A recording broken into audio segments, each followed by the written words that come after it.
Mais ce qui s'est passé, c'est que donc on passe 2 mois dans un appart et tout, donc c'est plutôt cool, on vit plutôt bien le truc. Et à un moment donné, la propriétaire de l'appart m'appelle pour dire que tous les appartements à côté pensent que je bats cette fille. Savent, pardon. T'as dit pense. Non, il le pense vraiment.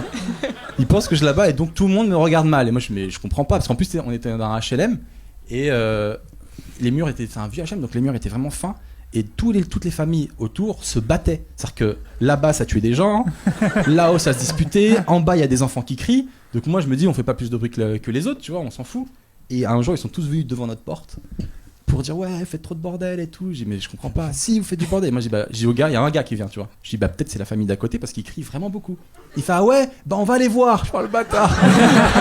Le bâtard, il a des couilles. Écoute-moi bien, je vous jure c'est vrai. Il va voir la famille d'à côté. Ouais, il dit que c'est vous qui faites du bruit. Normal, même pas il a mis un peu de... Tu vois, même pas, il dit c'est lui, il a dit vous faites du bruit. Eux, qui tuent vraiment des gens, ces gros mythos, ils sortent mais comme des innocents. Ah non, mais nous, je me rappelle, après toute ma vie, une fille, ah mais nous on fait pas de bruit. Vraiment, j'ai dit mais si on vous entend. Ah non, nous on vous entend. Et elle dit quoi ? Et depuis que vous êtes là, la vie est insupportable. Oh. Et je me rappelle, je vois ça. Après, l'autre appartement sort. Et comme c'est un HLM, alors c'est peut-être mauvais genre ce que je veux dire, mais les gens sont trop curieux. Les gens du bas sont montés, les gens du haut sont descendus. Et je me retrouve réellement avec plein de gens qui m'accusent.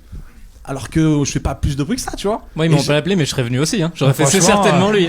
On se faisait chier en confinement. Hein. Une fois, j'ai tapé sur le plafond et tout. Et c'est vrai qu'une fois, je faisais du sport à minuit. Et le mec, il avait tapé. Non, mais attends. Ok, c'est lui qui a fait nuit. C'est le mec, il a tapé. Et du coup, j'ai arrêté et je l'ai plus refait. Donc je lui dis oui, une fois. Vous avez tapé et j'ai arrêté et c'est tout. Moi, mon but, c'est pas d'embêter les gens. Mon gars, il s'est grave servi de cet argument. Oui, quel genre de personne fait du sport à minuit ? Mais à qui vous avez affaire ? Touche la règle. Il commence à me juger et tout. J'ai dit, mais écoutez, moi, j'arrête de parler avec vous, j'ai rien à dire, c'est bon. Et je rentre, tu vois, parce que je vais pas m'embrouiller. En plus, c'était nombreux, tu vois. Donc je rentre. La meuf avec qui j'étais, grosse commère, elle écoute par la porte, tu vois. Et elle entend, je dis, ils disent quoi ? Elle dit, ouais, ils sont en train de parler sur toi et tout, les bâtards. Dans le couloir, ils parlent sur moi, tu vois. Ils sont en train de parler sur toi et ils disent que tu me bats. Je dis mais non putain c'est une blague. Non vraiment ils disent que tu me bats et tout. Je dis bah écoute vas-y. Je te détache du radiateur. Parle-leur et montre-leur que t'es en bonne santé mais tu t'énerves pas tu vois. Ce qui est super grillé comme truc. Je voulais dire qu'il me bat pas et est-ce que vous auriez un œuf aussi en clignant d'un œil. C'est totalement ce qui s'est passé en mode Love Actually les 4 trucs marqués. Sauvez-moi. C'est une bonne astuce en tout cas que tu viens de donner aux gens qui frappent leur femme. Ça fait 6 mois que je suis prisonnière. Bien avant le corona. Non mais elle va le voir, elle dit voilà, nous on n'a pas fait de bruit et j'ai entendu tout à l'heure que vous disiez que j'étais battu, pas du tout. Et eux c'est gros mytho. Ah non on n'a jamais dit ça. On n'a jamais dit ça. Et après elle rentre et le gars avant qu'elle rentre il lui dit ouais et la prochaine fois mets un pull au moins parce qu'elle avait un t-shirt tu vois. Je dis mais pourquoi il dit ça lui il est chelou. Après j'appelle ma propriétaire de l'appart qui appelle le voisin en question. Et le gars il dit ouais ça se voyait que c'était un discours préparé. En plus elle avait des bleus sur le bras et en fait la meuf faisait de l'eczéma. Donc eux ils étaient sûrs. Elle dit ouais ça se voyait. Moi je commence à penser qu'il la tape. Hein. Pour de vrai hein, je vous le dis. À minuit vous dites. De l'eczéma à minuit. Du sport. Mais bien sûr il faisait du sport. Non mais je lui dis franchement si vous pensez que cette femme est vraiment battue appelez la police. C'est pas en faisant des ragots que vous allez l'aider. Appelez la police, dites-leur de venir avec un dermato et ils verront bien que laissez-nous entrer, on a un dermato. Oh non, ils ont un de dermato. L'eczéma, le mec il va regarder, la pause d'école, ouais c'est bien ça, il la frappe pas. Voilà. Non mais en même temps c'est bien que d'habitude les gens s'en foutent. Donc bon là c'est tombé sur toi. C'est vrai, je comprenais pas que personne me disait bonjour. Je croisais des gens, tout le monde me regardait mal. Mais pour eux je suis le mec qui bat des femmes. Mais heureusement qu'ils t'ont pas reconnu. Dieu merci, ma carrière a pas décollé. Bah oui, voilà. Il y a des bons côtés. Il y a des bons côtés, mon pote. Sinon, j'aurais fait ce média, on le connaît, ouais, un sacré phénomène celui-là. Tu connais les rumeurs, un vrai numéro. Je pense pas que les gens disent ça, des gens qui... Un vrai numéro. Et vous alors, jamais battu de femme jamais été accusé à tort de crimes graves que vous n'avez pas commis ?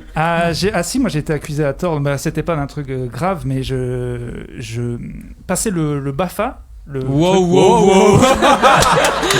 Là, on a mis un pied dans la pédophilie déjà. Mais c'est pas si grave. Il a dit.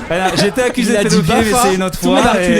Ce que j'aime bien, c'est le côté c'est pas si grave. Je passais le BAFA. C'est pas grave. Et la Nora, il y a un quota de 7%, tout le monde le sait, dans les colos. Non, c'était justement le premier échelon, le truc avant qu'il y ait des enfants.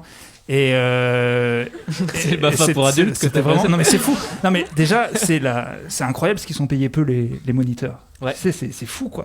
Et il faut quand même faire 3 semaines de formation et tout. Bon bref, je fais la première semaine de formation. Au bout d'un jour, ils nous annoncent combien on est payé, donc je dis bon bah ça sert à rien de toute façon.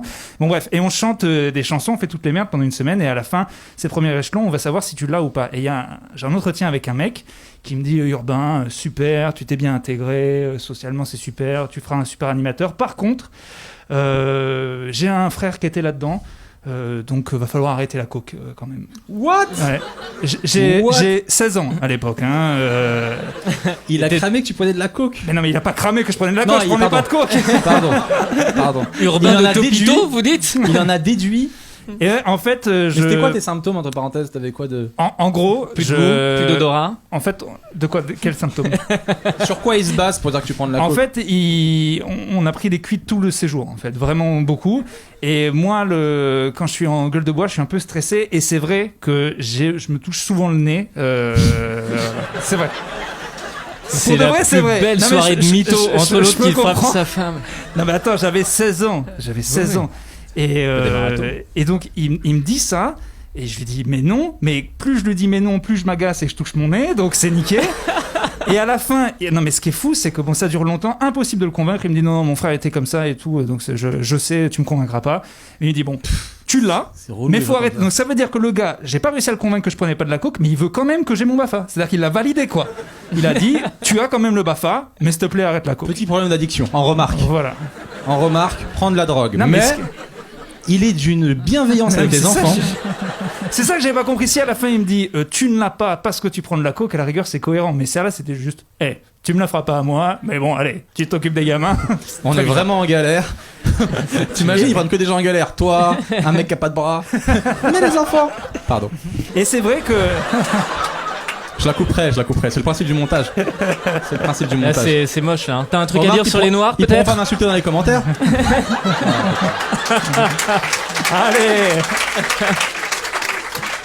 Et voilà, maintenant on peut pas la virer parce qu'il a eu une applause. Et... L'ego passe avant. C'est ça. Les procès. Ne pas blesser les autres. Mais c'est vrai que quand on est accusé à tort, souvent dans les films, moi je suis énervé quand quelqu'un est accusé à tort, il arrive pas à le prouver. Et je me dis mais t'es un gars con putain, tout le monde le. Et puis en fait c'est vrai. Putain le mec.